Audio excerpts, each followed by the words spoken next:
Luke chapter 6. One Sabbath, Jesus was going through the cornfields, and his disciples began to pick some ears of corn, rub them in their hands, and eat the grain. Some of the Pharisees asked, "Why are you doing what is unlawful on the Sabbath?" Jesus answered them, "Have you never read what David did when he and his companions were hungry? He entered the house of God, and taking the consecrated bread, he ate what is lawful only for priests to eat, and he also gave some to his companions. Then Jesus said to them, 'The Son of Man is Lord of the Sabbath.'" On another Sabbath, he went into the synagogue and was teaching, and a man was there whose right hand was shriveled. The Pharisees and the teachers of the law were looking for a reason to accuse Jesus, so they watched him closely to see if he would heal on the Sabbath. But Jesus knew what they were thinking and said to the man with the shriveled hand, "Get up and stand in front of everyone." So he got up and stood there. Then Jesus said to them, "I ask you, which is lawful on the Sabbath, to do good or to do evil, to save life or to destroy it?" He looked around at them all, and then said to the man, "Stretch out your hand." He did so, and his hand was completely restored. But the Pharisees and the teachers of the law were furious, and began to discuss with one another what they might do to Jesus. One of those days, Jesus went out to a mountainside to pray, and spent the night praying to God. When morning came, he called his disciples to him and chose 12 of them, whom he also designated apostles: Simon, whom he named Peter, his brother Andrew, James, John, Philip, Bartholomew, Matthew, Thomas, James son of Alphaeus, Simon who was called the Zealot, Judas son of James, and Judas Iscariot, who became a traitor. He went down with them and stood on a level place. A large crowd of his disciples was there, and a great number of people from all over Judea, from Jerusalem, and from the coastal region around Tyre and Sidon, who had come to hear him and to be healed of their diseases. Those troubled by impure spirits were cured, and all the people tried to touch him, because power was coming from him and healing them all. Looking at his disciples, he said, "Blessed are you who are poor, for yours is the kingdom of God. Blessed are you who hunger now, for you will be satisfied. Blessed are you who weep now, for you will laugh. Blessed are you when people hate you, when they exclude you and insult you and reject your name as evil because of the Son of Man. Rejoice in that day and leap for joy, because great is your reward in heaven. For that is how their ancestors treated the prophets. But woe to you who are rich, for you have already received your comfort. Woe to you who are well fed now, for you will go hungry.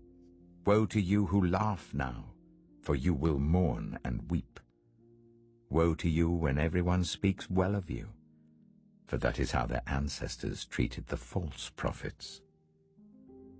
But to you who are listening, I say, love your enemies, do good to those who hate you, bless those who curse you, pray for those who ill-treat you. If someone slaps you on one cheek, turn to them the other also. If someone takes your coat, do not withhold your shirt from them. Give to everyone who asks you, and if anyone takes what belongs to you, do not demand it back. Do to others as you would have them do to you. If you love those who love you, what credit is that to you? Even sinners love those who love them. And if you do good to those who are good to you, what credit is that to you? Even sinners do that. And if you lend to those from whom you expect repayment, what credit is that to you? Even sinners lend to sinners expecting to be repaid in full. But love your enemies. Do good to them and lend to them without expecting to get anything back. Then your reward will be great, and you will be children of the Most High, because he is kind to the ungrateful and wicked. Be merciful, just as your Father is merciful. Do not judge, and you will not be judged. Do not condemn, and you will not be condemned. Forgive, and you will be forgiven. Give, and it will be given to you. A good measure, pressed down, shaken together, and running over, will be poured into your lap. For with the measure you use, it will be measured to you. He also told them this parable. Can the blind lead the blind? Will they not both fall into a pit? The student is not above the teacher, but everyone who is fully trained will be like their teacher.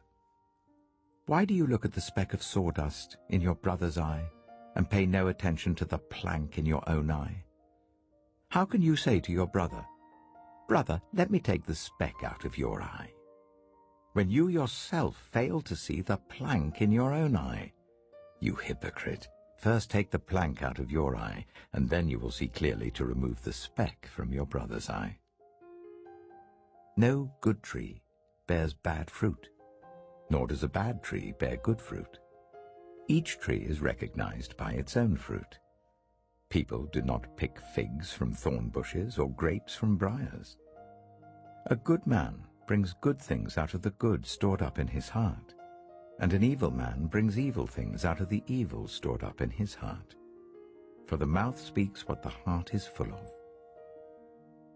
Why do you call me Lord, Lord, and do not do what I say? As for everyone who comes to me and hears my words and puts them into practice, I will show you what they are like. They are like a man building a house who dug down deep and laid the foundation on rock. When a flood came, the torrent struck that house, but could not shake it, because it was well built. But the one who hears my words and does not put them into practice is like a man who built a house on the ground without a foundation. The moment the torrent struck that house, it collapsed, and its destruction was complete.